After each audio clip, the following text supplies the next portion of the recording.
오늘 우리에게 주시는 하나님의 말씀입니다. 요셉이 형들에게 이르매 그의 형들이 요셉의 옷, 곧 그가 입은 채색 옷을 벗기고 그를 잡아 구덩이에 던지니 그 구덩이는 빈 것이라.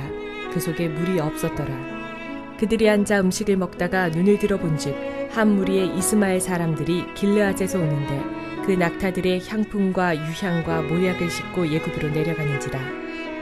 유다가 자기 형제에게 이르되 우리가 우리 동생을 죽이고 그의 피를 덮어둔들 무엇이 유익할까? 자, 그를 이스마엘 사람들에게 팔고 그에게 우리 손을 대지 말자. 그는 우리의 동생이요 우리의 혈육이니라 하매 그의 형제들이 청종하였더라. 그때 미디안 사람 상인들이 지나가고 있는지라. 형들이 요셉을 구덩이에서 끌어올리고 은 20의 그를 이스마엘 사람들에게 팔매 그 상인들이 요셉을 데리고 애굽으로 갔더라. 사랑하는 성도 여러분, 평안하셨습니까? 오늘도 주님께서 주시는 말씀을 통하여 복된 하루를 살아가시기 바랍니다. 오늘 우리에게 주실 하나님의 말씀은 창세기 37장 23절에서 28절 말씀입니다. 요셉의 형들이 계획과 음모한 대로 요셉을 잡아가지고 구덩이에 던져넣습니다. 그리고 먼저 요셉의 채색 옷부터 벗겨놓습니다. 그것은 바로 이제 요셉의 그런 꿈, 요셉이 가진 영광을 다 빼앗겠다는 의도입니다. 그런 걸 통해서 지금 요셉은 절망감에 빠져 있을 것입니다. 한번 여러분 상상해 보십시오. 요셉이 얼마나 살려달라고 애원했겠습니까?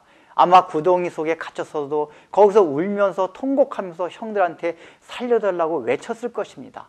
근데 지금 성경을 보십시오. 그 형들은 그렇게 구덩이에 잡아두고 애원하고 있는, 울고 있는, 통곡하고 있는 요셉을 두고 태연하게 밥을 먹고 있습니다. 여러분, 밥 먹는다는 것은 태어나지 않고 뭔가 마음이 불안하거나 어떤 죄책감이 있거나 있을 때 밥을 먹지 못합니다. 밥이 넘어가지 않습니다. 근데 성경이 굳이 이렇게 음식을 먹고 있다는 표현을 한 것은 요셉의 형들이 요셉을 가두고도 굉장히 마음이 편했다는 것을 지금 말해주고 있는 것입니다. 그만큼 완악하다는 것입니다. 인간이 얼마나 죄성이 강한지를 이 표현을 통해서 지금 보여주고 있는 것입니다. 요셉이 지금 이것을 다 겪고 있습니다. 아마 요셉은 이전에는 그래도 형들이 고륙 친척이기 때문에 기대하는 마음이 있었을 것입니다. 뭔가 의지하는 마음이 있었을 것입니다.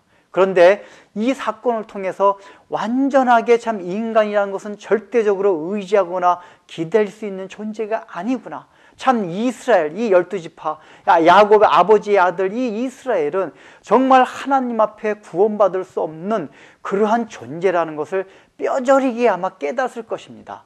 지금 하나님께서는 이 구덩이에 갇히는 사건을 통해서 요셉에게 무엇을 가르쳐 주시고자 합니까? 요셉으로 하여금 이제 인간은 기대하지 말라는 것입니다. 원래 기대할 수 있는 존재가 아닌 게 인간이라는 것입니다. 여러분, 나중에 이제 보시면 알겠지만은 요셉이 국무총리가 된 다음에 그 형들이 찾아왔을 때 전혀 미워하지 아니하였습니다. 오히려 요셉이 하는 말들을 들어보면은 미워하는 것이 아니라 하나님께서 나를 이곳에 보내신 것은 이런 뜻이 있어 먼저 보내신 것입니다라고 하나님의 섭리를 형들에게 설명해 줍니다. 왜 그랬을까요? 요셉은 바로 이 구덩이에 갇혔을 때 인간이라는 건 형들뿐만 아니라 누구든지 절대적으로 기댈 수 있는 존재가 아니라는 것을 뼈저리게 알았기 때문입니다. 우리가 누군가를 미워한다는 것은 그 사람에 대한 기대감이 있기 때문에 그 사람을 미워하는 것입니다. 아예 기대감이 없는 사람은 미워하지도 않습니다. 섭섭해하지도 않습니다. 여러분, 가정에서 서로 부부간에도 왜 섭섭해하고 서운한 감정을 느낍니까? 상대방에 대한 기대가 있기 때문입니다. 아예 기대가 없는 사람들한테는 서운한 감정도 느끼지 않습니다. 그렇기 때문에 여러분들, 우리도 가정 안에서, 교회 안에서, 여러분 직장에서 마찬가지입니다. 사람을 기대하지 마십시오. 왜냐하면 오늘 성경이 보여주고 있는 것이 인간은 이렇게 죄성을 가진 존재라는 것입니다. 하나님께서 우리를 구원해 주지 않으면은 그저 100보 50보 차이지 다 이런 존재라는 것을 가르쳐 주고 있습니다. 그래서 인간은 의지하거나 기대거나 뭔가 좀 이렇게 사랑을 그렇게 느낄 수 있는 존재가 아니라는 것을 하나님께서 가르쳐 줍니다. 여러분이 인간에 대한 그런 기대감을 갖지 않을 때 우린 주위 사람에 대해서도 미워하는 마음을 갖지 않게 됩니다. 그 사람들에서 서운하거나 어떤 섭섭한 감정을 느끼지 않습니다. 그러므로 여러분들이 가정 안에서 부부한테 그런 마음을 가지십시오. 부부라는 건 우리가 예수만 안 믿는다면은 도저히 인간은 서로 기대할 수 있는 존재가 아니다. 우린 재성을 가진 존재다. 이러한 것을 전제를 하십시오. 그러면 그 상대방이 어떤 행동을 하고 어떤 말을 한다 해도 거기에 대해서 서운한 감정이 없습니다. 그 사람을 사랑할 수가 있습니다. 그리스도의 사랑으로 그 사랑을 베풀 수가 있는 것입니다. 요셉이 나중에 형들한테 그 일을 하고 있는 것입니다. 그러므로 지금 하나님께서는 오늘 이 구덩이에 놓는 이 사건을 통해서 다시 한번 말씀하십니다. 너희들 제발 인간을 기대하거나 의지하지 말라. 오직 나만 바라고 나만 의지해라. 그것이 너에게도 편한 것이다. 우리는 인간에게 의지하는 것이 우리한테 편할 거라고 생각합니다. 그러나 언젠가는 그 인간이 배신할 때가 옵니다.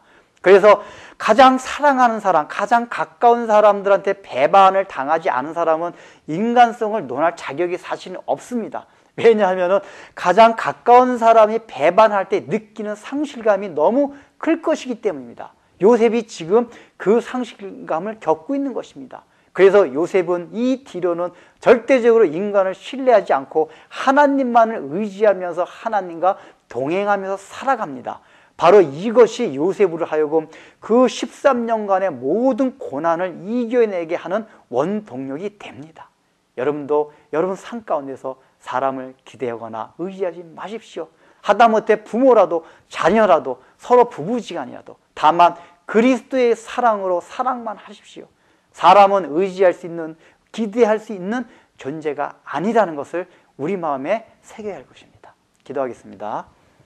하나님 아버지, 요셉은 그래도 믿고 의지했던 그 고륙 친척 형들이 자기를 구덩이에 가둬놓고 태연하게 밥 먹는 것을 볼 때에 그 마음에 얼마나 상심이 컸으며 참으로 인간에 대한 절망감이 컸겠습니까? 그러나 그 사건을 오히려 통해서 요셉은 절대적으로 이제 인간을 기대하거나 의지하지 않고 오직 하나님만을 바라보고 의지하며 살아갔습니다. 참으로 그랬기 때문에 나중에 형들이 찾아왔을 때도 그 형들을 미워하지 아니하고 사랑했던 것처럼 오늘날 저희들이 우리의 삶 가운데 우리의 가정과 직장과 교회에서 참으로 하나님 아버지 우리가 미워하고 섭섭해하고 서운해하는 사람들이 있다는 것은 우리가 그 사람들에 대한 기대와 그 사람들에 대한 의지가 있었기 때문에 그럴진데 이제는 사람을 의지하지 않게 해주시고 오직 하나님만을 바라고 하나님만을 의지하고 그저 주위에 있는 사람은 그리스도의 사랑으로 사랑만 베푸는 그러한 대상으로만 여기면서 살아갈 수 있도록 은혜를 베풀어 주옵소서. 예수님의 이름으로 기도드립니다. 아멘.